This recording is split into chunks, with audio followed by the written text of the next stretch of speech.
विष्णू सहस्त्रनाम आनंद 8व्या भागामध्ये आपल्या सर्वांचं स्वागत. आतापर्यंत 35 श्लोक आपण पाहिले. आता ते श्लोक आहेत, त्याच्यामध्ये नावं आहेत. ती नावं विष्णूची आहेत. आणि ते विष्णू विश्वम हे दोन शब्द आपण पहिल्यापासून पाहिले. पहिलंच विश्व, मग नंतर विष्णू. मध्ये एक असाइनमेंट घेतली होती आणि ती सजगतेची असाइनमेंट होती, की ऐकत असताना सजग राहिल्यामुळे ती जी गंमत वाटली आपल्याला, ती गंमत घ्यायची म्हणून ते आणि विष्णू सहस्त्रनामाच्या सुरुवातीला सुद्धा काही श्लोक आहेत, ते कधीतरी वेळ मिळाला की घेईन. त्याच्यात भीष्मांनी असं सांगून ठेवलंय की जो कोणी नामस्मरण करत असेल किंवा हे जे कोणी म्हणणार आहे, त्यांनी अतिशय सावधान राहायला हवं, असं त्या श्लोकामध्ये त्यांनी सांगितलेलं आहे. तुम्ही सांगेन नंतर. मग त्यांनी सांगितलं म्हणजे आपल्याला निदान राहायला पाहिजे की नाही, असं ते आहे. मग आज आपण आता 36 ते 40 असे श्लोक घेणार आहोत. आणि पुन्हा तेच सांगतो की या संपूर्ण मालिकेमध्ये प्रत्येक शब्दाचा अर्थ आपण समजून घेत नाही आहोत, किंबहुना तो समजून घेणारच नाही. काही जण मध्ये मध्ये विचारत असतात की सगळ्या शब्दांचा अर्थ समजून दे. त्याने विचार करा एकदा की अर्थ समजल्यानंतर काय होतं हे खूप महत्वाचं आहे, नाहीतर त्याचं वजन वाढतं. ज्ञाना इतकं वजन कशाचंही नाही. पोटाचं वजन एक वेळ कमी करता येतं, शरीराचं वजन कमी करता येईल. ज्ञानाचं वजन कमी करायचं असेल, त्याला प्रॅक्टिसच हवी. आणि म्हणूनच प्रॅक्टिस, की बाबा बघून घेऊया, हे जे समजलंय ते वापरूया, समजलंय ते वापरूया. वापरायला लागल्यानंतर ज्ञानाचं लोड राहत नाही, ऋण राहत नाही. उगाच याचा अर्थ समजून घे, त्याचा अर्थ समजून घे, हे कर. त्यांनी वाढलाच तर तो इगो वाढतो आणि त्याचंच वजन मग फार होतं. म्हणून मग थोडंसं हसत खेळत त्या शब्दांबद्दल कुतूहल निर्माण होत, त्याच्याबद्दल इंटरेस्ट निर्माण होत, आपलेपणा तयार होत होत आपण असं जातोय. आजच्या श्लोकाचा सुरुवातीचा श्लोक जो आहे आजच्या भागामधला, तो स्कंद स्कंद धरो धुर्यो वरदो वायुवाहन वासुदेवो बृहत भानु आदिदेव पुरंदरः. तर शौर्याबद्दल सांगितलंय. स्कंद स्कंद म्हणजे अटॅकर. तर स्कंद हे कार्तिक स्वामींना सुद्धा म्हटलं जातं.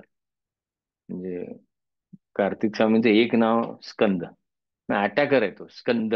आणि स्कंदधर म्हणजे सपोर्टर ऑफ स्कंद, की अटॅक करणारा आणि अटॅक करणारा तो सपोर्ट करणार. आता अटॅक याचा अर्थ तलवार, पिस्तूल किंवा अशी गन्स किंवा असं दरवेळेला तो अटॅक होतो अशातला भाग नाही. आपल्यामधली एखादी जर का सवय आपल्याला काढायची असेल, तर ते प्रतर्दनाच्या वेळेला ते संरक्षण व्हावं, विश्वक्सेना. आणि मग त्यावेळेला नुसतं संरक्षण मध्ये डिफेन्स पण असू शकतो आणि काही संरक्षणामध्ये अटॅक पण असू शकतो. डिफेन्सिव्ह अटॅक्स असू शकतात. असं होऊ शकतं. तर त्यामुळे अशी पण तयारी पाहिजे.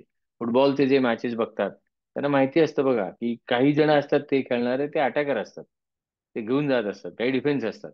त्यामुळे सगळं लागत असतं. एखादी आपल्याला कॉन्ट्रीब्युटरी नसलेली सवय काढायची असेल, कॉन्ट्रीब्युटरी नसणारा विचार काढायचा असेल, तर तो पहिला पाहावा लागतो.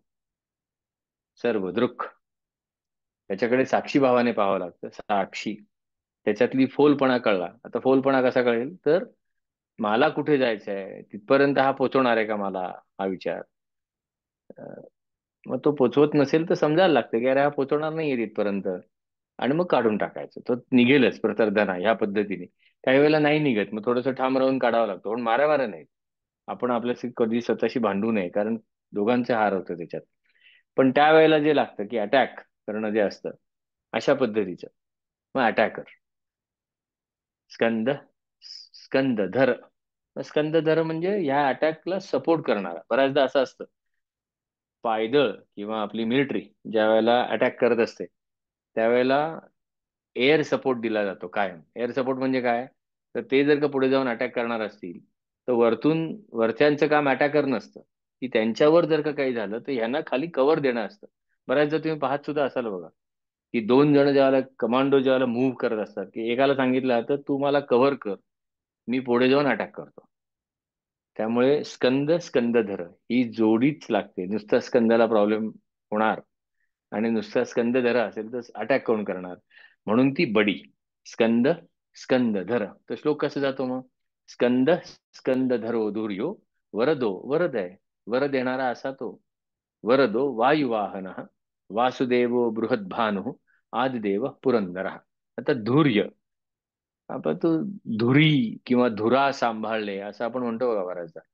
तर धुर्य ह्याच्यावरनं एक असा शब्द असतो की बर्डन, म्हणजे लोड घेतलाय त्याने, आणि विष्णू लोड घेतोच. की काय म्हणूया आपण असं की अं, त्यांनी सांभाळलंय आपल्याला. ते जे लोड आहे ते, मग आता हे लोड कशा कशाचं असू शकेल? आपलं आपल्या शरीराचंच केवढं लोड असतं बघा. सूर्यनमस्कार घालताना चौथ्या स्थितीमध्ये ते लोड कळतं. बराच वेळ तुम्ही थांबला 4-5 श्वासाला, तर हा केवढं वजन आहे माझ्या शरीराचं असं वाटायला लागतं आपल्याला. तर मग हे जे वजन आहे हे सांभाळायचं आहे ना कोणीतरी. साधं शरीराचं वजन सुद्धा जर का पाहिलं तर, पण त्याच वेळेला काही तणाव ताण असतातच. मग ते ताण तणाव त्याचं सुद्धा एक वजन आहे, इमोशनल वेट आहे. इंटेलेक्च्युअल काही वेळेला वेट असतं, फिजिकल वेट असेल. मग हे धरून ठेवावं लागतं, दरवेळेला का उडवाउडी करून चालणार नाहीये. तर असंही ते धैर्य. किंवा हातात एखादं काम घेतलं असेल तर त्याला, त्याच्या परीक्षा पाहणाऱ्या, म्हणजे आपण नेहमी म्हणतो, मी तर नेहमीच म्हणतो तसं की अशा टेस्ट होत असतात आपल्या, की चल ठरवलंस ना तू, मग पहिली टेस्ट होतेच. हे बघ, बरोबर काहीतरी होतं. मग ती जर का पार करून गेलास की पुढे सपोर्ट मिळायला लागतो. मग अशा टफ टाइम्स मध्ये घेऊन जाणारा असा तो धैर्य. मग स्कंद स्कंदधर धैर्य, ते बर्डन घेऊन जायची ताकद आहे अशा माणसाला. काही वेळेला मध्ये येणाऱ्या गोष्टींना ताडून बाजूला करावं लागतं, प्रखर. आणि जो अटॅकर असतो त्याला सपोर्ट पण द्यावा लागतो. तर असं हे पहिला श्लोक आहे. मग आपण नेहमीसारखा त्याची प्रॅक्टिस करू म्हणू, आणि मग पुढे जाऊ. छान आहे आजचा भाग तो. स्कंद स्कंदधरो धुर्यो.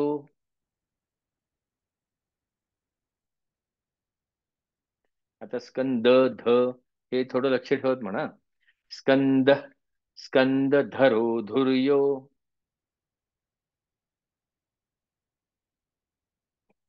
स्कंद स्कंदधरो धुर्यो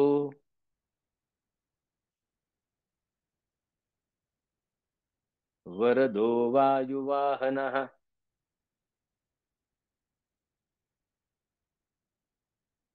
स्कंद स्कंदधरो धुर्यो वरदो वायुवाहनः.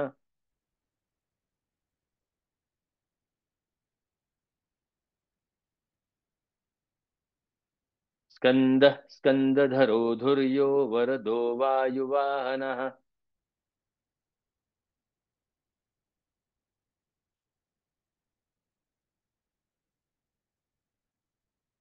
वासुदेवो बृहद्भानुर.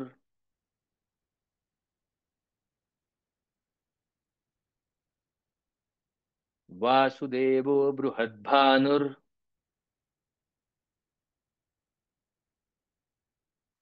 आदिदेवः पुरन्दरः.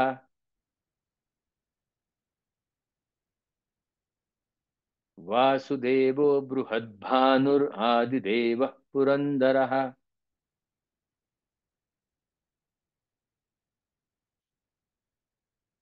संपूर्ण म्हणू. स्कंद स्कंदधरो धुर्यो वरदो वायुवाहनः. वासुदेवो बृहद्भानुर आदिदेवः पुरन्दरः.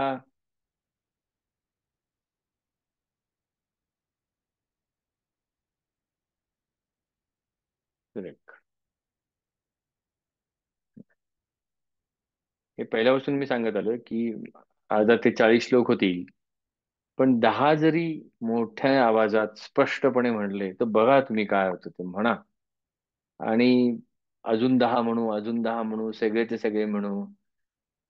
नको. एक एक श्लोक छान स्वच्छ करू. छान स्वच्छ करू. म्हणजे पहिल्यापासून अगदी विश्वम विष्णुर वषटकारो. प्रत्येक अक्षर तसं येऊ दे. क तर कच येऊ दे. र रच, ग ग. मग ते अक्षर, ते वर्ण, आणि त्याच्या पुढचे जे कनेक्शन्स आहेत, मात्रा, काने, हे तसं येऊ देत तसं. आणि ते म्हणून पहा तुम्ही. काही वेळेला काही जणांना ते स्पष्ट उच्चार करायला वेळ लागेल, काही वेळेला कष्ट पडतील. मग तेच ते दुर्यो आहे, लावून धरायचं आहे आपल्याला तसं. आणि त्याचा तो म्हणजे काढून टाकायचे ना ती अस्वच्छता. मग ती अस्वच्छता काढल्यानंतर जे राहणार ते स्वच्छ. आणि ते करत असताना तुमचा तुम्ही अनुभव घ्या काय होतं ते. वाणी तर स्वच्छ होतेच होते, म्हणजे बोलणं स्वच्छ होतच होतं, बोलताना अडथळा होत नाही. आणि तुम्ही तुमचा अनुभव घ्या. नाही तर काय होतं, मी सांगितलं की हा हा असं मला व्हायला लागलं, मग ते हॅल्युसिनेशन व्हायला लागतं. तसं नको. तुमचा अनुभव घ्या आणि मला सांगा. आता आजचा आपला 8वा भाग आहे. दर भागामध्ये आपण 5 श्लोक घेतो. आता इथून पुढे मात्र दरवेळेला रोज तुम्ही म्हणत चला, मोठ्याने म्हणा. सकाळी काही त्रास कोणाला होणार नाही, नाही तर बाहेर जाऊन म्हणा घराच्या.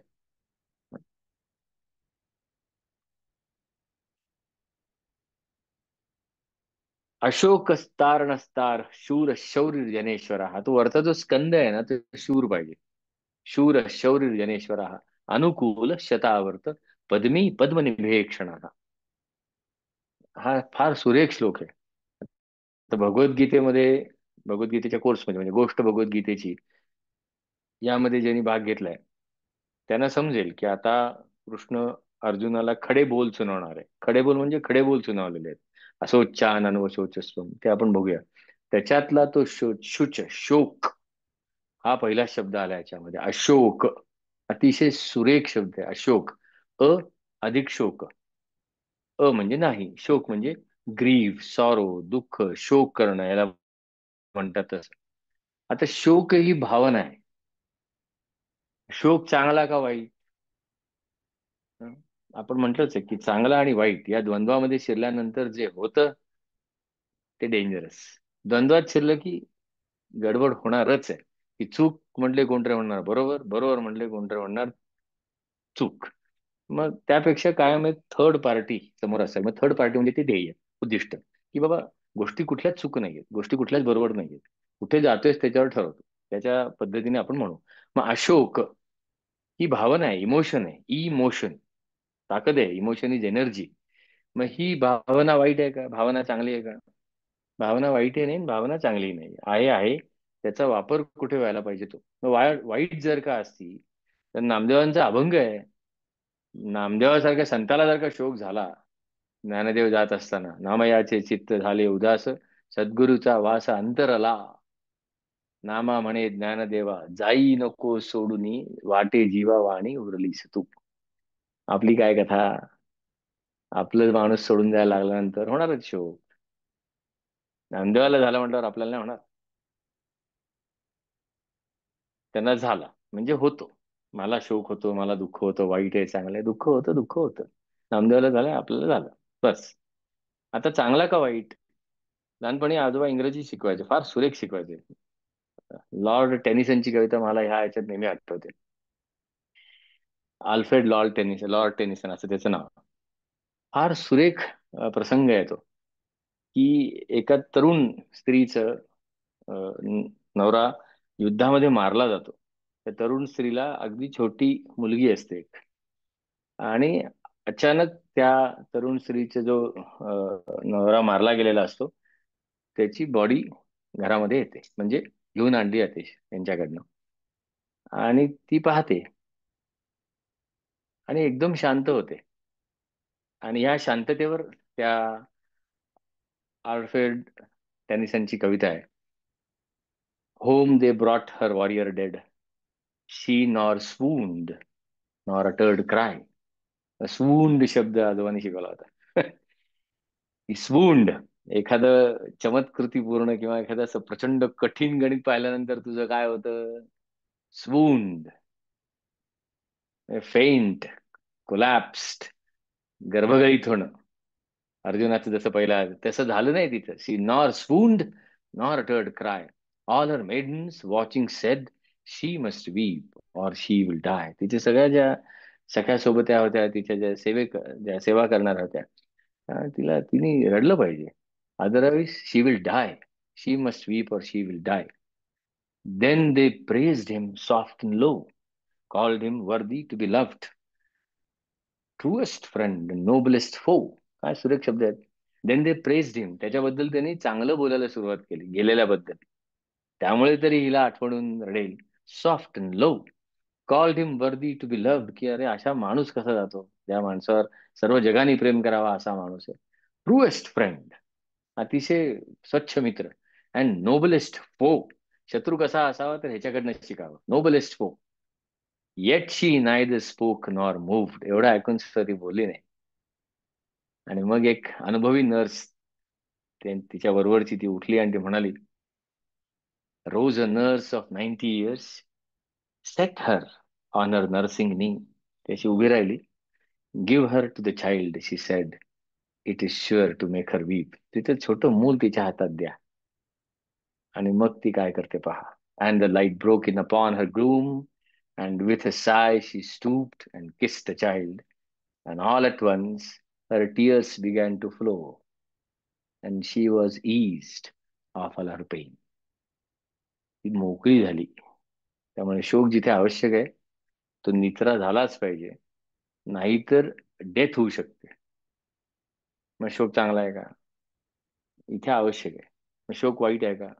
इथे आवश्यक नाहीये. असोच्छान अनवशोचस्व प्रज्ञावादांश भाससे, कृष्णाची सडेतोड कान उघडणी अर्जुनाला.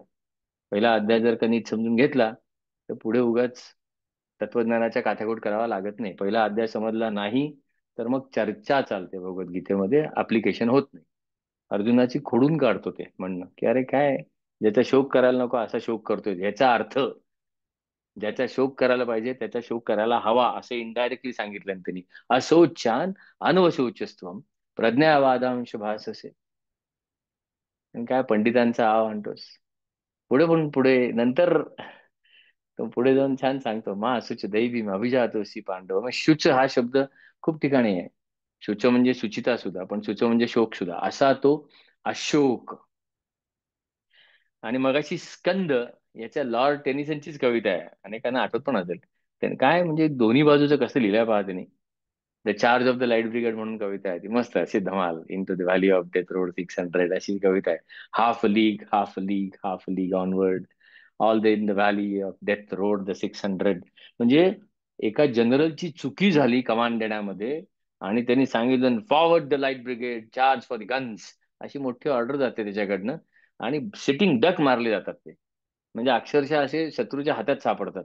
In to the valley of death rode the 600, forward the light brigade was the man ऑफ दिस मेड. असं तर प्रश्न विचारला की त्यांनी जी चूक केली ना का, खरोखरच त्याची चूक झाली का? पण त्याच्या चुकीमुळे काय झालं? Cannon to right of them, cannon to left of them. Cannon म्हणजे तोफ. उजव्या हाताला तोफ डागल्या जात होत्या, डाव्या हाताला तोफ डागल्या जात होत्या. Cannon in front of them volleyed and thundered, अशा गडगडाट करणाऱ्या तोफा अंगावर येत आहेत. Storm with shot and shell, boldly they rode and well. काय मारलेच जाणार होते. Into the jaws of death, into the mouth of hell rode the 600. हे स्कंद म्हणजे ऑर्डर दिले चुकले काय नाही, आम्ही जाणार. स्कंद, पण स्कंद धर मिस झाला इथे, म्हणून स्कंद हाकनाक मारले गेले. टॅनिसनचीच कविता आहे ही सुद्धा, म्हणून म्हटलं स्कंदाला कनेक्ट आहे असा. असा तो हा श्लोक आहे. मग आपण म्हणूया ते अशोक इतका सुंदर आहे तसा.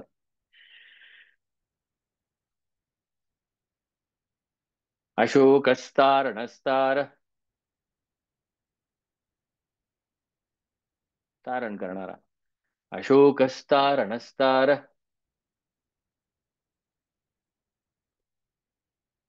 शूर शौरिर्जनेश्वरः.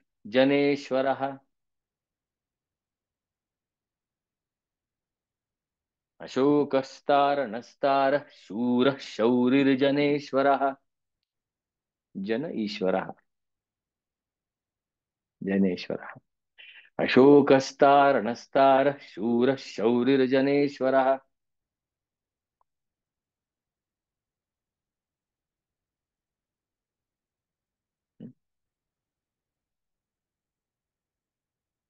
अनुकूल शतावर्त, सोपे आहेत.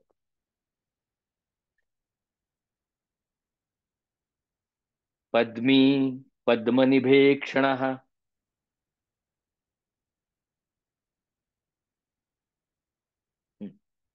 अनुकूल शतावर्त पद्मी पद्मनिभेक्षणः. संपूर्ण म्हणूया शांत. अशोकस्तारणस्तार शूर शौरिर्जनेश्वरः अनुकूल शतावर्त पद्मी पद्मनिभेक्षणः.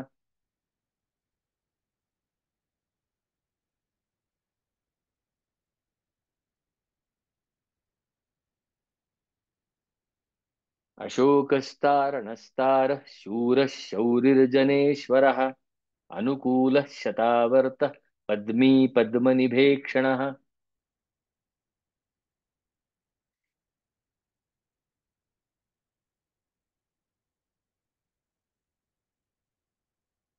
पद्म निभे जो शब्द आहे ना, तो पद्म निभ ईक्षणा. अर्थ सांगायची गरज नाहीये. पुष्कराक्षो, कमळासारखे डोळे. पद्म ईक्षणा. पद्म म्हणजे कमळ, ईक्षणा म्हणजे डोळे. ईक्ष म्हणजे बघणे. परीक्षा. दुसरा बघतो ती. दुसरा कोण, आतला की बाहेरचा, तो प्रश्न वेगळा आहे. मग निभ म्हणजे सारखा, कमळासारखे डोळे. मग त्याच्यासाठी करुणा हवी. करुणा, कम्पॅशन म्हणजे क्लॅरिटी येते, मग डोळे नितळ दिसतात. का? कम्पॅशन आहे म्हणून. पद्मनिभे क्षणा, असा असा तो शब्द आहे. आता आता आपण म्हटलं तसं की 8 भाग झाले, 40व्या श्लोकापर्यंत पोहोचतोय आज आपण. तर मला तुम्हाला सगळ्यांना एक विनंती करायची, की तुम्ही येताच आहात, कधीतरी तुमच्या नेक्स्ट जनरेशनला किंवा नेक्स्ट टू नेक्स्ट जनरेशनला किंवा पॅरलल असं तुम्ही सांगा की येऊन बस भावा 15 मिनिटं एकदा, बघ आवडलं तर. कशासाठी? तर प्रॅक्टिकल अँगलनी जर का यांच्यापर्यंत गेलं तर नक्की म्हणजे आता काय म्हणूया आपण, जनरेशन 2000 असं म्हणूया. आता जेन झी पण आली, मस्त आहे, धमाल आहे, त्यांच्याबरोबर राहिलं ना, अफलातून आहेत, तुफान, काय आज्ञाचक्र आहेत. काय क्लॅरिटी आहे, भयंकर क्लॅरिटी, इतकी क्लॅरिटी की त्यावेळेला रुक्षता वाटते. पण ती क्लॅरिटी तुफान आहे, इथे खूप मोठं प्रकरण आहे. पण म्हणून त्यांना लॉजिक पाहिजे प्रत्येक वेळेला, आणि ते पाहिजेच पाहिजे. Why is has to be answered. हा. तर कधी जमलं ना, तर मुलांना सांगा, नातवंडांना सांगा, त्यांच्या मित्रांना सांगा. ऍट द मोस्ट म्हणा माझ्यासाठी 25 मिनिटं. काय फुकट जाईल तुझी 25 मिनिटं, जास्त जातील, येऊन बस. भगवद्गीतेत सुद्धा मी नेहमी सांगतो की तुमच्या घरात लहान मुलं असेल कोणी, कारण सगळ्यात जास्त शिकणारं लहान मुलंच. ऍडल्ट बघू आपण, पण त्यांना समजतं, त्यांना सांगा. आणि पुस्तकांबद्दल आता मी नक्कीच सांगतो, तेवढं एक सांगतो आणि पुढे जाऊया आपण. हा कॉम्बो मुद्दा म्हणून तयार केलेला आहे की कॉम्पिटन्सीचं वर्णन अथर्व शीर्षामध्ये आहे, लाल रंग. आणि तिथपर्यंत पोहोचायचं कसं, त्याची प्रॅक्टिस कशी करायची, याचं वर्णन गोष्ट भगवद्गीतेत. अथर्व शीर्षाचं डिटेल्ड निरूपण जर हवं असेल तर ते भगवद्गीतेत पाहायचं. दुसरं कुठलंही स्तोत्र अथर्व शीर्षाचं निरूपण करत नाही. भगवद्गीता शिकवलेली आहे कृष्णाने, कारण थर्वापासून अथर्वापर्यंत घेऊन गेलेला आहे. मग हा एक मराठी जोडी आहे किंवा इंग्रजी जोडी आहे, कुठलीही घ्या. मी तुम्हाला म्हटलं तसं की अं, हे पोचवायचं लोकांपर्यंत, आणि ह्याच्यातनं ते उत्पन्न येतं ते ज्यांना हवंय तिथपर्यंत जातं. त्यामुळे धमाल चाललेली असते याच्यात. आत्ताच तुम्हाला सांगतो की मृण्मयी तुमच्याशी बोलेल, मृण्मयीला लिहा. ग्रुपवर नको, पण मृण्मयीला लिहा, सांगा की एक कॉम्बो म्हणजे 2 कॉम्बो. साध्या भाषेत सांगायचं झालं तर get one by one get one free, तसं. आणि इंडियामध्ये कुठे असेल तरी ते कुरिअर केलं जाईल, याची काळजी नक्की घेतली जाईल. कुठलेही घ्या, इंग्रजी मराठी, त्यातल्या कॉम्बो करायचा असेल तरी सुद्धा चालेल. आणि त्यानंतरची सुद्धा कुठल्याही पुस्तकावर 50% सवलत. कॉस्ट निघते, याच्यासाठी ऍडमिनिस्ट्रेटिव्ह कॉस्ट असते ती जाते, ऑपरेशनल असतात ती जाते. कलाकार आहेत काही याची चित्रवित्र काढणार, त्यांना थोडं थोडं दिलं जातं दरवेळेला, पहिल्यांदा दिलेलेच आहेत, पण रॉयल्टी बेसवर काही वेळेला दिलं जातं. ते तेवढं बाजूला काढून ते दिलेली आहे. त्यामुळे हे आज तुम्हाला सांगणार होतो. गिफ्ट जर का द्यायचं असेल कोणाला तर नक्की याचा विचार करा. हं. 1250 मध्ये जेव्हा तुम्ही 4 पुस्तकं घेता, त्याला साधारणतः 300 रुपयाला एक जातं. त्यामुळे गिफ्टच्या वेळेला नक्की विचार करा की जाऊन दे लोकांपर्यंत. आणि त्याच्यावर जर काही प्रश्न असतील तर माझा नंबर दिला तरी चालेल. असं ते आहे. आता जाऊ पुढे. आता पद्मनिभेक्षणा पाहिला आणि लगेच खाली पद्मनाभो येतं. आता पद्मनाभ आपण पाहिलेलंच आहे. कमळ ज्याच्या नाभीतनं आलाय असा तो पद्मनाभ. मग पुढचा श्लोक 38वा आहे. साधे सोपे आहेत अगदी पुढचे श्लोक. पद्मनाभो रविंदाक्ष म्हणजे पद्मनाभ हा अरविंदाक्ष म्हणजे कमळ कमळ कमळ कमळ बऱ्यापैकी यांनी खेळलेले आहेत त्याच्यामध्ये. कमळ का? तर कमळाचं इमोशनल अटॅचमेंट आहे. ते इमोशनल अटॅचमेंट कुठे आली कमळाकडे? ते पाण्यात असतं पण पाण्याला चिकटत नाही बघा. पाहो जाता दिसो नये. त्वमेव सर्वं खलविदं ब्रह्मासि त्वं साक्षात आत्मासि नित्यम. आहे तरी चिकटत नाही किंवा चिकटवून घेत नाही. आपण पाहिलंय साक्षी कसं की नाटकात भूमिका करतोय, त्यामुळे नाटकातल्या भूमिकेला चिकटत नाही, पण भूमिका अगदी छान सुरेख वठवतोय. कमळ म्हणून आपल्याकडे ते वापरलं जातं दरवेळेला. कमळ कमळ का? तगर का नाही? खरं तगर सुद्धा इतकी सुंदर आहे हो. कुठलाही बडेजाव नाही. सुंदर असतं, स्वच्छ क्लॅरिटी तगरीच्या फुला इतकी दुसरी कुठे नाही. झकास असतं, पाच पाकळ्या स्वच्छ, काही कुठे त्याच्यावर डॉट नाही काही नाही. सिम्पल स्ट्रक्चर आणि सगळ्या पाकळ्या स्वच्छ दिसतात अगदी. पण मग कमळच का? तर त्याच्यावर पाणी अडकत नाही पाण्यात असून सुद्धा. बरं चिखलात न वर आलेले असतं, आपल्या दृष्टीने चिखल वाई घाण, लोकांच्या दृष्टीने जे त्यातनं ते वर आलेले असतं, अशा अनेक गोष्टी त्याच्यामध्ये आहेत. म्हणून मग या पद्म तो कनेक्शन करतायत. पद्मनाभ, अरविंद, अरविंद म्हणजे सुद्धा कमळच. अरविंद अक्ष आता वरतीच म्हणलं ना. पद्मनिभेक्षण, पद्मगर्भ, शरीर भृत, शरीराला सांभाळणारा असा. पद्मनाभो रविंदाक्ष पद्मगर्भ शरीर भृत, महर्धिर रुद्धो, वृद्धात्मा, महाअक्षो, अक्ष परत, महाअक्षो म्हणजे डोळे, गरुड ध्वज. आणि त्याच्यामध्ये एक शब्द खूप छान आला, वृद्धात्मा. आता वृद्ध आणि म्हातारा ह्याच्यामध्ये फरक जो आहे तोच, की वृद्ध कोणीही होऊ शकतं आणि तरुण कोणीही होऊ शकतं. म्हणजे दक्षिणामूर्ती स्तोत्रामध्ये तो जे दक्षिणामूर्ती संकल्पले शंकराचार्यांनी, त्याला युवानम म्हटलंय त्यांनी. मौनम व्याख्या प्रकटित परब्रह्म तत्वम युवानम, तो तरुण माणूस बसलेला आहे. आता तरुण म्हणजे शरीराने तरुण का? नाही, शरीराने तरुण नाही येतो, नसेल सुद्धा तरुण, असेल सुद्धा शरीराने, किंवा तो वय वाढलेला सुद्धा असेल, पण वृत्ती तरुण, एनर्जी तरुण, तरी वृद्ध.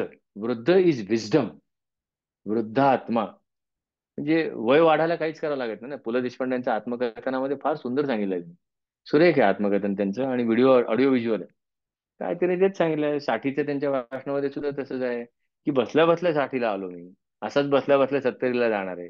माझं वय वाढवायला काही करावं लागत नाही. अशी एकच गोष्ट आहे की जी वाढायला काही करावं लागत नाही, ते म्हणजे वय. याला वृद्ध नाही म्हटलेलं. वृद्ध आत्मा, वाईज, मॅच्युअर्ड, नुसतं वय नाही वाढलेलं, असा तो eternal ancient which has a wisdom in it, असा वृद्धात्मा. आणि महर्धी, वृद्धी, रिद्धी आहे ना, रिद्धी सिद्धी मधली रिद्धी म्हणजे संपत्ती. मग महर्धीर, रुद्धी म्हणजे इतकं प्रचंड संपत्ती आहे. संपत्ती नाही, ऐश्वर आहे. कारण वृद्धातलं विजडम आणि असलेली संपत्ती याच्यातनं जे तयार होतं ते ऐश्वर.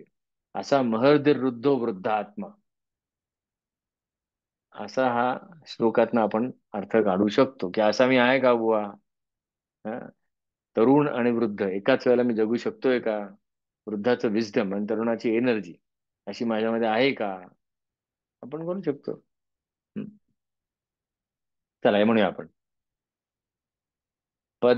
सोप्पा आहे याच्यामध्ये काही जड उतार काही नाही. आजचा सगळा सेटच तसा आहे. पद्मनाभो रविंदाक्ष, पद्मनाभो रविंदाक्ष, पद्मगर्भ शरीरभृत,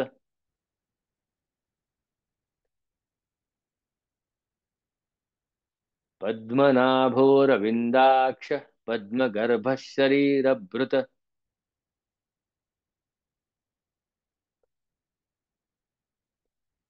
पद्मनाभो रविंदाक्ष, पद्मगर्भ शरीरभृत. हम्म. महर्धिर, तो र आला, त्याच्यानंतर लगेच र आहे पुढे. महर्धिरुद्धो वृद्धात्मा,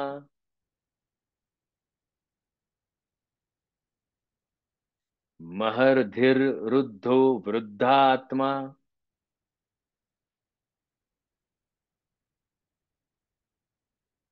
महर्धिरुद्धो वृद्धात्मा, महाक्षो गरुडध्वजः, हं? आता एक गंमत सांगणार सगळ्यांना. इतके दिवस तुम्ही लावून धरलाय म्हणून. आता हे ज्या वेळेला प्रॅक्टिस करणार होता पण ज्यांना करायचे त्यांना बघा, की कान बंद करायचे हाताने आणि समोर दिसतंय तुमच्या लॅपटॉप समोर आहे किंवा काय फोन असेल तो. कान बंद करायचे, दोन्ही कान बंद करायचे. म्हणता ना, नाही तर मी म्हणतो तर ऐकायला येणार आहे तुम्हाला, त्यात परत प्रॉब्लेम तयार व्हायचे. मी सांगितलं की कान बंद करायचे आणि म्हणताना कान बंद करून म्हणायचं. काय होतं बघा, अनुभव घ्या, मला विचारू नका. ही एक अतिशय मोठं टेक्निक आहे, जे मी कुठे शिकवतो ते नंतर सांगेन. पण आता आपली जी प्रॅक्टिस होणार आहे, एक एक ओळ सांगणार आहे, ती ऐका. म्हणताना मात्र कान बंद करायचे. हा, चला. शांत म्हणा. तुमच्या आजूबाजूला जर कोणी असतील तर ते नक्की तुम्हाला सांगतील काय बदल घडलाय. हा, ठीक आहे, चला. सांगणार आहे, नंतर म्हणताना कान बंद करायचे. पद्मनाभोरविंदाक्ष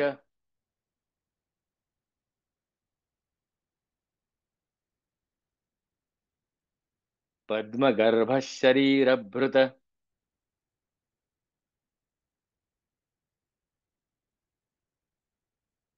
महर्धिरुद्धो वृद्धात्मा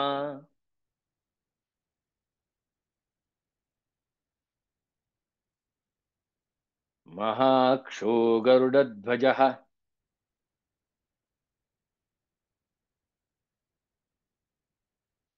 यांनी केलंय त्यांना काहीतरी मजा आलेली आहे. काय मजा आली ती तुमचं तुम्ही ठरवा.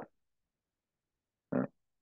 विष्णू सहस्त्रनाम म्हणताना कान बंद करून जर का म्हटलं तर काय होतं ते तुमचं तुम्ही बघा आणि सांगा. हं? सगळा श्लोक म्हणणार आहे, पूर्ण म्हणणार आहे, ऐका. आणि तुम्ही म्हणताना मात्र कान बंद करून म्हणा. आणि समजा जर का शेजारी कोणी असेल तुमच्या तर त्याला विचारा, काय झालं रे काही. That is ultimate quantitative outside movement. आतून वेगळी होणारच आहे, नंतर सांगेन. चला, आता आधी म्हणूया. आधी संपूर्ण श्लोक सांगणार आहे, फक्त म्हणताना कानाला बोटं ठेवून तुम्ही तुमचं म्हणायचं. पद्मनाभोरविंदाक्ष पद्मगर्भ शरीरभृत महर्धिरुद्धो वृद्धात्मा महाक्षो गरुडध्वजः.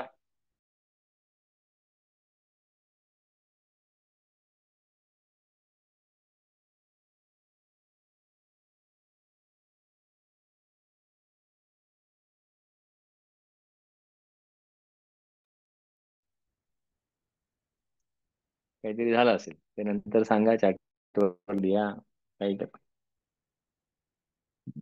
मी अनेक वर्ष ही टेक्निक वापरतोय. ऑफकोर्स बोलताना मला कान बंद करून बोलता येणार नाही ना, मग त्याच्यासाठी एक वेगळी टेक्निक आहे. पण हे सुरू करा, ज्यांना करायचं आहे ना. मग काय माझं असं काही म्हणणं नाही, करायलाच पाहिजे तुम्ही.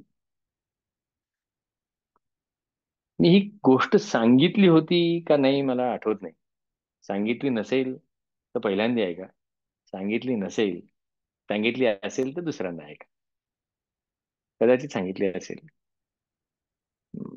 अनेक जणांकडनं मला हा लेसन मिळालेला आहे, किंवा त्यांचे तो एक त्यातला एक गुण मी पाहिलाय.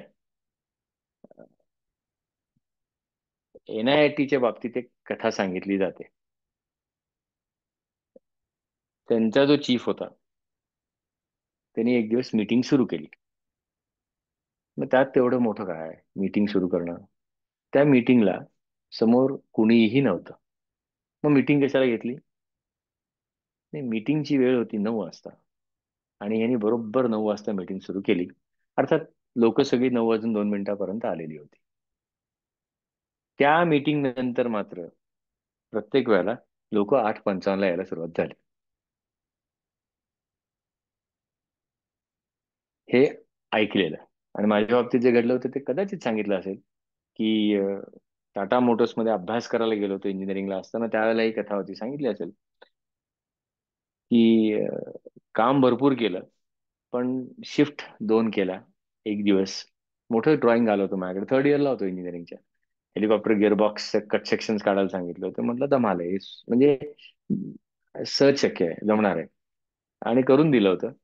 23-24 काहीतरी शीट्स होत्या, A0, A1, A2, A5च्या पण काही होत्या, छोट्या A4 होत्या. आणि त्या काढून दिल्या होत्या. तो माझा बॉस होता रामजी. तो मला म्हणाला, मी त्याला सांगितलं की झालाय रामजी सगळं, आणि 2 शिफ्ट काम केल्या. त्यावेळेला त्यांनी हेच विचारलं होतं मला, की सांगितलं होतं की तू प्लॅनिंग मध्ये अतिशय इनिफिशियंट आहेस किंवा एक्झिक्युटिंग मध्ये बेशिस्त आहेस. त्याचं इंग्रजी वाक्य मला अजून आठवतंय. Dhananjay, either you are inefficient in planning or disobedient in executing. रामजीचे शब्द कोरून घ्यावे असायचे, कारण तो बोलायचा नाही, फार कमी बोलायचा, पण हुशार होता. मेटलर्जी त्यांनी शिकवली होती मला. आणि त्यावेळेला नंतर तो म्हणाला की अरे, तुला ही एक्स्ट्रा शिफ्ट करावी लागली हे तुला कधी कळलं? एक्स्ट्रा शिफ्ट करावी लागणार आहे हे तुला माहिती होतं का? मग माहिती होतं तर प्लॅनिंग मध्ये कसं नाही आलं? अचानक तुला कळलं का शिफ्ट लवकर सुरू झाल्यानंतर की अरेच्या एक्स्ट्रा शिफ्ट सुरू झाली? का, कधी कळलं? म्हटलं सोमवारी कळलं मला की बुधवारच्या आत करायचं. बुधवारच्या आतच का करायचं? म्हटलं गुरुवारी सुट्टी, मग देऊ म्हटलं. मग ठीक आहे, मग तुला ज्यावेळेला कळलं त्यावेळेला तू माझ्याकडे का नाही आलास? म्हटलं जाऊ दे, इथून पुढे असं नाही करायचं म्हणाला. तू जर का त्यावेळेला माझ्याकडे आला असतास तर मी सांगितलं असते, या 27 ड्रॉइंग्स पैकी ही 8 आत्ता काढून दे, पहिली महत्वाची डिझाईन डिपार्टमेंटला, उरलेली म्हणजे तुला शिफ्टही नाही करावी लागली नसते. आणि इथून पुढे जर का तुला एक्स्ट्रा वेळ लागत असेल तर त्याचं गणित ठेवत जा. अवदक्षिणातात अंतकाले च मामेव स्मरन् मुक्त्वा कलेवर तस्मात् सर्वेषु कालेषु. कुठेही गेलं तरी इनफायनाईट काळाला केवळ आपण फायनाईट आहोत, त्यामुळे एंडवर लक्ष ठेवावं कायम. आणि एंडवर लक्ष ठेवण्यासाठी प्रत्येक मोमेंटवर लक्ष ठेवावं, अशा आशयाचा शब्द या श्लोकामध्ये आहे. अतुल शरभो भीम समयज्ञो हवीर हरी सर्व लक्षण लक्षण्यो लक्ष्मीवान समितिंजय. समयज्ञ म्हटल्यानंतर यज्ञ नाही आहे त्याच्यामध्ये, समय यज्ञ इतकं साधं आहे. समय यज्ञ, वेळ माहिती असलेला. आता वेळ माहिती असलेला म्हणजे वेळेला जाणून असलेला. वेळेला जाणून असलेला म्हणजे वेळ गेल्यानंतर परत येणार नाही. एक सीईओ होते एका कंपनीचे, सांगायला काहीच हरकत नाही नाव, कारण चांगलीच मंडळी होती सगळी. थर्मॅक्सचे सीईओ होते. जे कोणी थर्मॅक्स जुनॅक्स मध्ये काम केलं त्यांना आठवत पण असतील काही वेळेला. मी काम नाही केलं, पण कन्सल्टंट म्हणून त्यांच्याबरोबर असोसिएट होतो. प्रोजेक्ट मॅनेजर्सला कोच करायला वगैरे. त्यावेळेला तो छान मस्त एकदम माणूस होता, 6 फूट उंच. जका सेठी साहेब, BMK सेठी. आणि ते रिव्ह्यू मीटिंग त्यांच्यासमोर उभं राहणं कठीण असायचं, कारण माणसाला वाचायचं ते. अं, ते ते नेहमी म्हणायचे की can you get my yesterday back. काल आणून देणार का मला? मग जर का काल आणून देणार नसशील तर आज कसं फुकट घालवतो? कारण आज उद्या काल होणार आहे. You are so hard. त्यांना उत्तर देता यायची नाही, फक्त तो प्रोडक्ट पण करायचा माणूस. त्यामुळे ते नेहमी म्हणायचे, वेळ आणि पैसा यातमध्ये कॉम्प्रोमाइज करावंसच वाटलं तर पैशावर कर, कारण वेळ परत आणता येणार नाही, पैसा आणता येईल. त्यामुळे तू ठरव. आणि तिथे हमखास चूक होते. Cost awareness is actually misery in today's corporate. Cost awareness आणि कंजूसपणा त्याच्यामधली लाईन खूप खूप वीक आहे. संपत्तीची जाणीव वेळेतनच येते, म्हणून समयज्ञ असेल तर तो लक्ष्मीवान होणार नाही का? असा हा सगळा तो श्लोक आहे. कसा श्लोक चालतो हा? अतुल शरभो भीम समयज्ञ हवीर हरी. हवीर म्हणजे आपण काहीतरी कॉन्ट्रीब्यूट करतोय, कॉन्ट्रीब्यूट, आणि तो हरी, हवीर हरी. सर्व लक्षण लक्षण्यो लक्ष्मीवान समितिंजय. इतका साधा श्लोक आणि सोप्पा आहे हा श्लोक. म्हणायला तर सोप्पाच आहे, पण सांगणं खूप कठीण आहे. Death is the only teacher असं म्हटलं जातं. आपण पाहिलंय सुद्धा याच्या आधी आपण, कालोस्मी, की मृत्यू हे एकमेव उत्तम मोटिवेशन आहे, की शिक बाबा, शिक. Motivation is death. Death is end. मग कशाचे एंड असेल तो? हं? मग आपण आता तो म्हणूया श्लोक, प्रॅक्टिस करूया. साधे शब्द आहेत सगळे, त्यामुळे आता हे उद्योग करायला हरकत नाही प्रॅक्टिस करताना, कानात बोट घालून. हा, छान. 2 ओळी सांगणार आहे एकदम, आता म्हणजे एक ओळ संपूर्ण सांगणार आहे. अतुल शरभो भीम समयज्ञो हविर्हरिः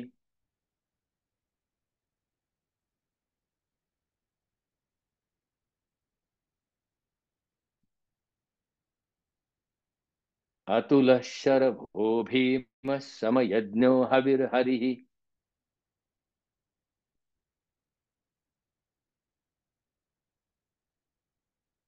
सर्वलक्षणलक्षण्यो लक्ष्मीवान् समितिञ्जयः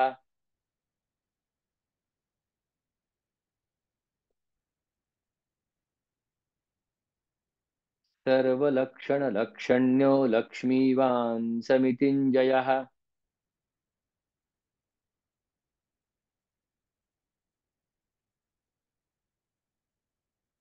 अतुलः शरभो भीमः समयज्ञो हविर्हरिः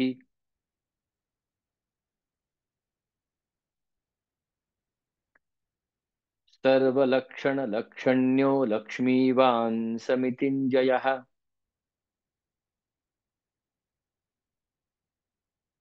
सगळं म्हणू. अतुलः शरभो भीमः समयज्ञो हविर्हरिः सर्वलक्षणलक्षण्यो लक्ष्मीवान् समितिञ्जयः.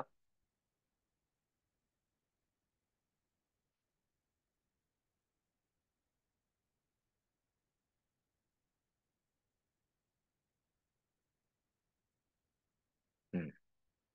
हम्म.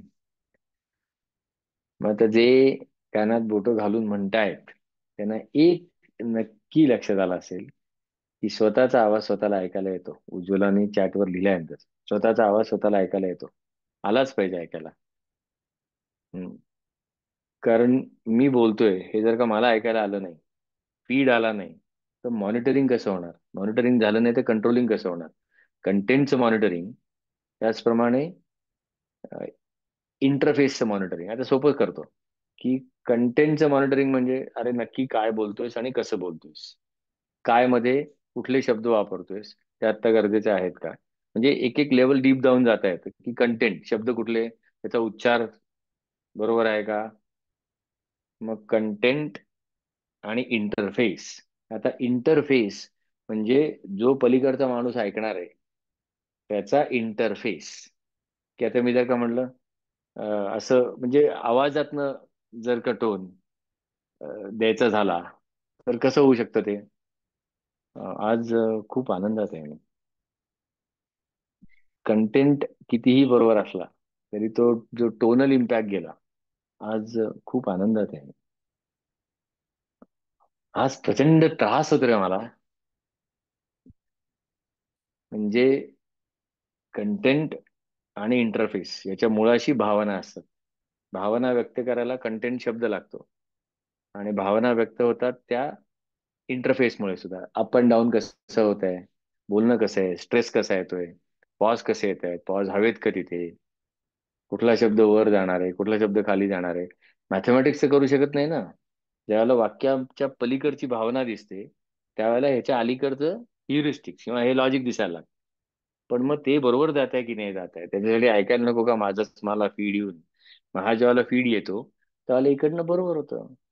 हा ज्यावेळेला फीड येतो आणि ज्यावेळेला मी शरीरावर सोडलेलं असतं त्यावेळेला इथे ताण येणार नाही, कधीही ताण येणार नाही. 4 तास बोललात तरी सुद्धा फरक पडणार नाही कारण मॉनिटरिंग चालूच असतं. आणि भावनेकडे लक्ष ठेवून बोलताय परत. जे सांगायचे ते व्यवस्थित प्लान करून सांगताय त्यामुळे त्यातला एक फीड हा याचा आहे. आणि असं बघा, एक दुसरा ज्यांना जमलं असेल त्यांनी अभ्यास करा की इतर वेळेला जो व्हॉल्यूम उगाचच वाढतो म्हणजे माहितीच नसतं आपल्याला व्हॉल्यूम वाढलाय ते भांडत बिंडत नसतो आपण. पण व्हॉल्यूम वाढतो. कानावर बोट ठेवलं रे ठेवलं की व्हॉल्यूम कमीत कमी 20% खाली उतरतो. आणि म्हणून तुम्हाला म्हटलं होतं की तुमच्या शेजारी जी लोक असतील त्यांना विचारा. तुम्ही म्हणत असाल अदरवाईज अतुलशर भो भीम समयज्ञो हवीर हरिही. कानावर बोट ठेवलं की तो अतुलशर भो भीम. कारण आतमध्ये मोठ्याने ऐकायला लागतं. आणि मग आतमध्ये मोठ्याने ऐकायला आलं की बरोबर मग त्याचं छान होतं. हे असे काही आपण समजून घ्यायला पाहिजे ना विश्वाला. म्हणून हे उद्योग चालू आहेत. हा, आता शेवटचा, आजच्या भागातला शेवटचा. विक्षरो रोहितो मार्गो हेतुर्दामोदर सहा महीधरो महाभागो वेगवान अमिताशनः. कालच आपण महाशना पाहिला होता. विष्णूला म्हटलेलं महाशना, भयंकर खाणारा, आदात. अग्नी जसा वाटेल ते खातो, तसा महाशना खाणारा. मग त्यात आपण म्हटलं होतं सुद्धा की मग महाशन चांगलं का वाईट? काय नाही चांगलं का वाईट. जे खायला हवंय ते खाल्लं तर चांगलं आहे. जे नकोय खायला ते खाल्लं नाही नको बाबा. महाअशन. मग तसाच आजचा शब्द जातो एक अमित अशन. अशन सांगितलं होतं मी काल. अशन. अशन म्हणजे खाणं. गीतेत सुद्धा आहे. अश्नन गच्छन म्हणजे खाणं. खाताना सुद्धा लक्ष ठेवता येईल विष्णूकडे आणि विश्वाकडे. त्यांनी 13 क्रिया सांगितल्यात भगवद्गीतेमध्ये. अर्जुनाला तो तेच सांगतो की बाबा, जागा हो. जागा हो, बाकी काही केलं नाहीस तरी चालेल पण जागा हो. सत्वाकडे जा. निर्द्वंद्वो नित्य सत्वस्थो. की ती द्वंद्व सोड. चूक बरोबर चांगलं वाईट योग्य अयोग्य ते सोड. निर्द्वंद्व. कसं सोडशील? नित्य सत्वस्थो. The light of the objective.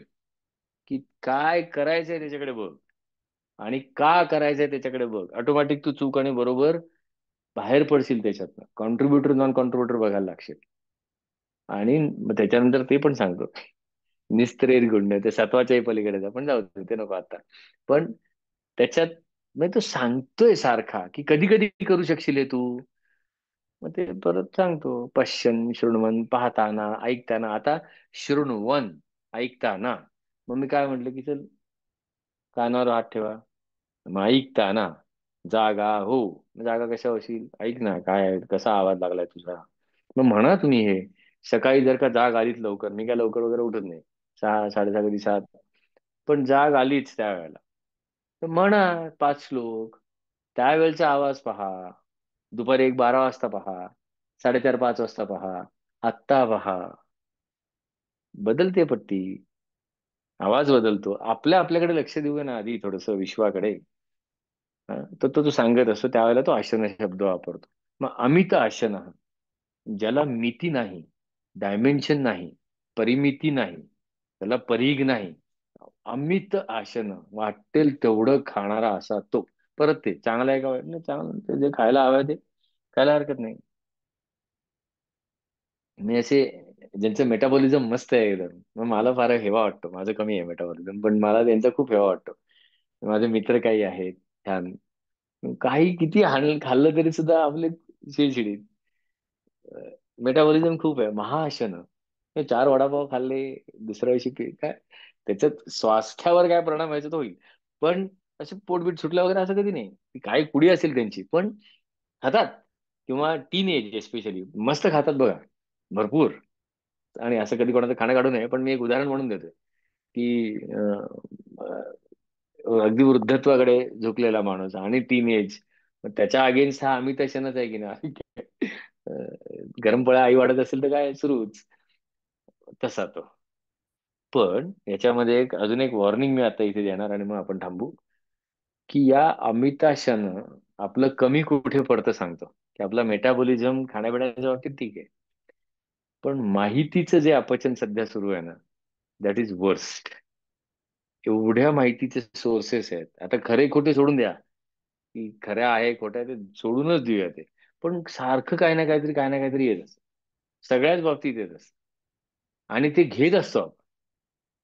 म्हणजे वडापाव पण आला, पिझ्झा पण आला, श्रीखंड पण खाल्लं इथे, मग जाता आता ऑन द वे कुठेतरी ती भुर्जी खाल्ली, मग चायनीज खाल्लं, खातोय. त्याचा इम्पॅक्ट होणार की नाही? पण मग जो धावतोय रोज 12 किलोमीटर 15 किलोमीटर, त्याला नाही फरक पडणार. कारण तो त्या एनर्जीचा वापर करतो. Information is energy, static. ती एनर्जी आहे. आता त्याचं कायनेटिक मध्ये रूपांतर होऊन म्हणजे वापर. म्हणून मी आज सेशनच्या सुरुवातीला म्हटलं की समजा कळले 1000 शब्दांचे अर्थ, करणार काय? झाले शब्द इंग्रजी पाठ 1000, उपयोग काय? ऐन वेळेला वापरता येत नसतील, नाही नाही माझे 1000 शब्द पाठ आहेत, उपयोग काय तुला? मॅन्डेटरी वापरायचं का ऑब्लिगेटरी वापरायचं, इथे तू बसतो तिथे. मग वापर ना बरोबर त्याच्या त्या वेळेला. तो जो तो जो म्हणजे फार कोणतरी सुंदर शब्द टाकलाय अमोलनी, डिजिटल डायरिया. म्हणजे लूज मोशन्स आहेत डिजिटल. म्हणून आपलं आशनं वाढवायला लागणार ती ताकद. मग ती ताकद कशी वाढेल? व्यायाम करणारे. माहितीच्या बाबतीत कुठला व्यायाम? माहितीच्या बाबतीत एकच व्यायाम जो आजोबांनी माझ्याकडनं तरी करून घेतला आमच्या घरी, की तू पुस्तकं वाचण्याचा नादाला लागू नको, 10% एव्हरी बुक असं ते म्हणायचं. अं, माहितीच्या बाबतीत व्यायाम म्हणजे करून पाहणं, आणि ते जसं कमी होतं तसं पोट सुटायला लागतं. आणि मग अपचन झालं की आजूबाजूला काय होतं कळतं. तसं नको. आणि सध्या होत आहे, अपचनाचा वास खूप फिरतोय. तेवढं आपण टाळूया. मग त्याच्यासाठी महाशना मात्र व्हावं लागणार आहे. हं? तर आपण आता हा श्लोक म्हणूया. फक्त क्लोज करायच्या आधी ही इन्फॉर्मेशन द्यायची आहे, कारण मेसेज येत होते, इंडिव्हिज्युअली उत्तर गेलेली आहेत आमच्या. पण आता परत एकदा सांगतो की शनिवारी दुसरा भाग चालू होतो, 14 जूनला पहिला भाग सुरू झालेला आहे. आता विष्णू सहस्त्रनाम ग्रुप मधली काही मंडळी तिथे आलेली आहेत ऑलरेडी, भगवद्गीतेच्या ग्रुपमध्ये. तिथे इकडचं एखाद्या रेफरन्स दिला होते, मला वाचायला इतकी मजा येते. अरे हा बघ, इकडनं इथे घेऊन आला. छान आहे ना. असे वॉटरफॉल वॉटर टाईप काहीच नाहीये. पण काही जणांनी विचारलं होतं की हा कोर्स कसा जॉईन करायचा, कधी जॉईन, कधीही जॉईन करा. शनिवारी पुढचा आहे. त्याचा पहिला भाग युट्यूबवर अवेलेबल आहे. दुसऱ्या भागापासून युट्यूबवर नक्की नसणार आहे. इनफॅक्ट जे जॉईन झालेत त्यांना लर्निंग मॅनेजमेंट सिस्टीम, डीजी एज्युटेनमेंट लर्निंग पोर्टल, अरे प्रवचनाला हे प्रवचन नाहीच आहे तिथे, वाचायला दिलंय, अभ्यासाला दिलंय. आज त्यांच्या त्या ग्रुपवर नाट्य वाचन जाणार आहे पहिल्या भागाचं, माझ्या ह्याच्यात माझ्या आवाजातलं. ते जाईल, करतील काय ना काहीतरी. तर जॉईन व्हायचं असेल ती येऊ शकता. 14चा झालाय आता, मग सुरू कधी, 21, 28 सगळे शनिवार धरत जायचे ओळीने. आणि शेवटच्या 16ला आहे. यायचं असेल तर माझ्या नंबरवर पेमेंट केलं तरी चालेल. तुम्हाला सगळ्याला मुंबईचा नंबर पण माहिती आहे, तिच्यावर करा. पेमेंट केलं तरी चालेल तिथे. फक्त गुगल फॉर्म वगैरे भरून काय आणि मग द्या. तर ही एक अनाउन्समेंट करायची होती. तो नाव, तो श्लोक म्हणू, महाशनाचा श्लोक म्हणू आपण. हं? हा. पण त्याच्या आधी त्याच्यामध्ये एक गोडवा पण आहे या शब्दामध्ये. दामोदर शब्द आहे. आता दामोदर हा शब्द कुठून आला? उदर म्हणजे महाशनाशीच कनेक्ट आहे. काय कनेक्ट आहे? जेवणाशी, पोट. पचनशक्तीची काय कनेक्ट आहे? पोट आहे की नाही, मेटाबॉलिझमशी. मग उदर म्हणजे पोट. दाम उदर, दाम म्हणजे पैसा पण होऊ शकतो, पण दाम म्हणजे रोप आहे. दावणी, गुरं दावणीला बांधली त्याच्यातला तो दाम येतो. मग दाम उदर अनेक जणांना माहिती पण असेल. दामोदर म्हणजे कृष्ण. का दामोदर म्हणजे कृष्ण? कारण ती यशोदा त्याला बांधून ठेवायची. जनरली बांधताना कुठे बांधतात? की असं ते त्या झाडाला बांधून पोटाला बांधून टाकायचे, आणि पोटाला बांधल्यानंतर दामोदर असं. त्याच्यात एक असं सांगितलं जातं की समोर तर सगुण उभं आहे, पण आहे निर्गुण. निर्गुण म्हटलं म्हणजे इन्फिनिटी. यशोदेनी प्रश्न विचारला एकदा की असीमित अपरिमिताला बांधू कसं? ह्याला तर बांधलाय मी आता समोर, पण हा दिसतोय म्हणून बांधलाय. जे दिसणार नाहीये, जे इतकं मोठं आहे, अपरिमित, इनफायनाईट, त्याला बांधू कसं? त्याला उत्तर दिलं कृष्णाने की मला दोराने बांध, आणि इन्फायनाईटला प्रेमाने बांध. पण प्रेमाचा बंध झाला की तो पझेशन होत, आणि पझेशन आलं की शोक होतो. म्हणून असं म्हटलं पण जातं, if you love someone something set it free. या सेट इट फ्री शब्दावर सुद्धा मला तो म्हणजे इतकं बरं वाटत नाही. सेट इट फ्री कसं? If you love someone set it free, it will come back if it is yours, else it never was. पण मुळात या वाक्यामधला अजून एक पॅराडॉक्स असा आहे की सेट इट फ्री म्हणजे कधीतरी तुम्ही पकडून ठेवलेलं आहे, मानवी मनाला उत्तम वाक्य आहे. पण आपण फ्री करणारे कोण दुसऱ्याला, हा ज्यावेळेला आपण विचार करतो त्यावेळेला पण कधीतरी तू काहीतरी पकडलेलं आहेस. मग आता सोड, मुठी सोडून दे. असा तो आहे. असा तो दामोदर मध्ये आहे की फायनाईटला तुम्ही दोराने बांधलाय, इन्फायनाईटला कशाने बांधू? प्रेमाने बांधू. आता प्रेमाने जर का बांधायचं असेल तर कसं बांधू? म्हणून या गोष्टींबद्दल आपलेपणा निर्माण झाला पाहिजे. आणि आपलेपणा झालाच निर्माण तर तो प्रेमानेच होतो. हृदयातनच झाला तर आपलेपणा होतो, नाहीतर नुसती तर्काची चळचळ. कोणी म्हटलं कुठल्या धर्मातलं आहे, किती तारखेला झालं, मग त्याच्या आधी चंद्रग्रहण होतं का सूर्यग्रहण होतं, हेच काय तेच काय, सगळ्या याच्यात आयुष्याचं आयुष्य जातात. एक ओळ इम्प्लिमेंट केली असेल तर शपथ. मी हे करकचून मानणं नाही का स्वतःलाच. मग दाम उदर मग बांधून ठेवायला हरकत नाही, इतकं सुंदर आहे तो. हम्म. मग असं दामोदर म्हणताना ते लक्षात ठेवा की finite can be bound by rope, infinity to be bound by laugh. आता म्हणूया शेवटचा. सोप्पा आहे, त्यामुळे दोन ओळी एकत्र. आता तुम्हाला ते र वगैरे काय लागलं, हेतू म्हणजे विसर्ग आला की पुढचा थोडाफार होऊन जातो. हेतू दामोदर, हेतुर दामोदर सह. पुण्या विक्षरोहितो मार्गो हेतुर दामोदर सह.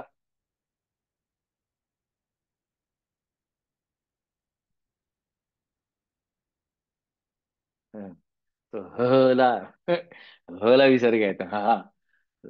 विक्षरोहितो मार्गो हेतुर दामोदर सह.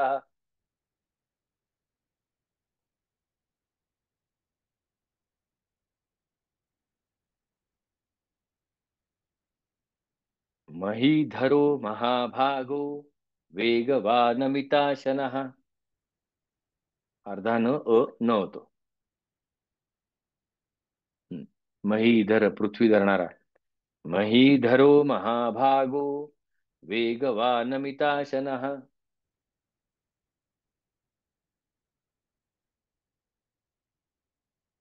संपूर्ण म्हणू. एक एक अक्षर असं दाण्यासारखे होते स्पष्ट. विक्षरोहितो मार्गो हेतुर्दामोदर सहा. महीधरो महाभागो वेगवानमिताशनः.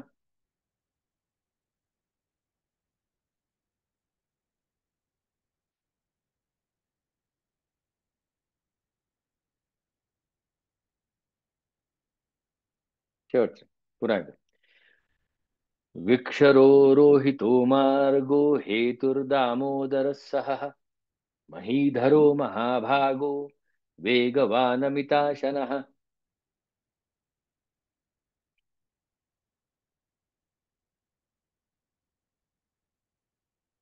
हम्म. अमिताशन व्हायचं असेल तर व्यायाम करायला लागेल, फिजिकल किंवा इंटेलेक्च्युअल. तसं आहे. मग आता इथे आपण आज थांबू. काही प्रश्न असतील किंवा काही बोलायचं असेल तर आपण आता